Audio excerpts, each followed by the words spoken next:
What's going on, guys? So today I am going to be doing a film breakdown on the offensive line in the Panthers vs. Cowboys game. To start off, we're going to be doing actually 10 plays today, not 5, as it was a rough game for the unit. First, let's start off at, this was the first play of the game for the Carolina Panthers on offense, and I'll let you see for yourself.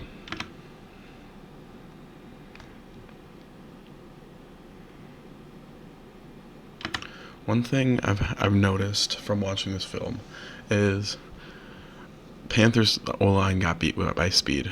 Dude, just completely beat by speed. And that's common to happen when you play a team that's centered around Micah Parsons, but it just can't happen. And it's evident by today, as I saw a stat that there was 7 sacks. Yeah, that's not very good. To start off, this was just an example of getting beat by speed. You see first offensive lineman here where my mouse is, Austin Corbett. I think they run a stunt here. No, they don't run a stunt. He just blows right past him. I think you can see it pretty evidently. Just blows right past him.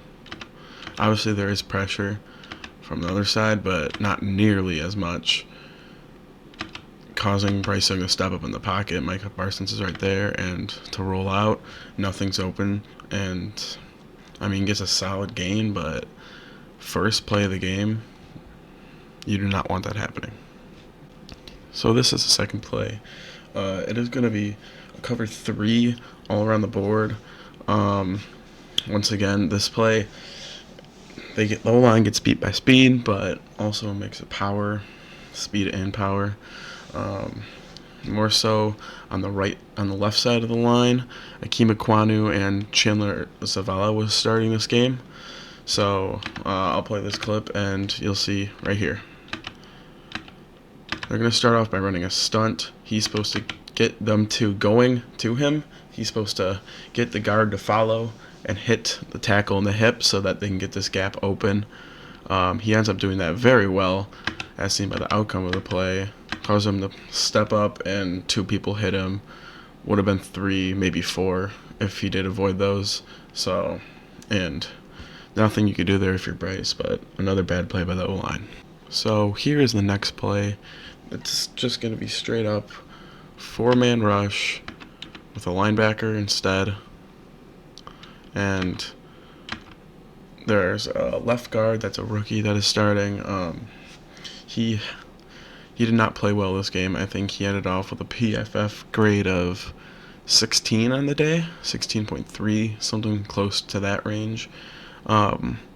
Which the best the player an O-lineman had this week, I think, was Taylor Moton over here at 83.4, somewhere around there. But as you can see here, Micah Parsons just blows by him. Another sack. And just not good. Here's a way better angle. It's just going to be one-on-one Micah Parsons with Chandler Zavala. And gets him going outside, step, swim move, and he's there. And there's no getting around that.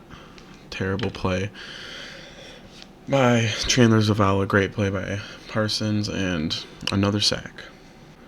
Here's the next play. It is just going to be straight up 4-man rush again. No stunts or nothing. Just man on man. It is going to be, well, it wasn't supposed to be a rollout, but it will end up being a rollout, as up here, sophomore year tackle Akeem Ekwonu versus obviously a great pass rusher, Micah Parsons. And you'll see here Micah Parsons wins right away, forces Bryce Young outside the pocket, and nothing Bryce Young can do there. So I'll play it now. Gets him going outside, and he just completely goes around him, forces him outside the pocket, no one open, and there's another wasted play in the red zone. So here's the next play. It is going to be looking like it's just going to be a cover 0 maybe. Actually, no. Just man and a safety blitz all across the board. Not a cover 0. But, yeah, it's going to end up being a stunt. Micah Parsons wrapping around 90, drawing him inside. And Micah Parsons hopefully getting the sack, which he ends up getting. In this play, also I think Taylor Moton gets beat on the outside here by, I think that's 56 or 95, something like that. Bad play by the O-line, great play by the D-line, and I'll show right here. This D-lineman draws the 2 inside. Micah Parsons uses his speed to go around and beats them with speed. Gets the sack, also 56 here, just winning the rep on Taylor Moton, and I think 92, also pushing Akeem Ekwonu back. So there's basically 3 people on a 190-pound, 5'10 quarterback. Here's going to be the next rep. It is going to be a stunt by this guy here and this guy. This guy's going to draw in. He's going to hopefully go around, and it's going to be straight up one-on-one with him and Moton and Parsons and Ekwonu, and I'll show it right here. He draws in, he goes around, and as you can see here, Parsons beats Ekwonu, and Taylor Moton just gets driven back kind of into the pile, and there is 3 people on Bryce Young again. Here's the next play. I thought this was a play that more so affected Bryce Young. It wasn't a terrible pass block protection by the O-lineman, but I feel it affected Bryce Young's read, which caused him to make the wrong read, and ended up it was a completion, but it wasn't what they should have got. But I'll show you right here. It's Taylor Moton versus Micah Parsons again. Parsons gets to does a ghost rush and gets the back shoulder. Bryce Young, I think, feels this pressure and throws it earlier when Chark right here is wide open. But I feel like if he held on to that a little bit longer, it probably wouldn't have ended up good. So I feel like Bryce made the right decision depending on the circumstances of his lineman getting beat. If he had said that little more time, I feel like he would have adjusted and thrown to Chark, but he didn't have that time, which generally is on the offensive lineman. Here's going to be the next play. It's going to be a small stunt from these 2 interior defensive tackles, and this safety is going to rotate over and it's going to end up blitzing. The running back, Miles Sanders, in this case, will be picking up the safety, and it is a mix. The safety beats the running back with power, and Micah Parsons comes in and beats them with speed. I'll be shown right here. Micah Parsons already threw the 2 offensive linemen. One is just absolutely bulldozing Sanders, and there's 2 people with him already, and you can't do anything at that point. No one down the field is open. I mean, I guess 82, but he would have had no time to throw that. Here's the next play. It is going to be a stunt from these 2 again. One will loop, one will come down. This guy's coming down, this guy's looping. Chandler Zavala picks it up late. He full-on bulldozes Bradley Bozeman. Bryce Young actually does a good job ducking under that, but then 2 more people are there, and down he goes. And this is actually back-to-back plays from the last one I just shown, and it will be back-to-back-to-back after the next play I show. So this is the next play. It's going to be a stunt. They're just going to full-on go this way. Micah Parsons working the stunt, drawing the 2 offensive linemen.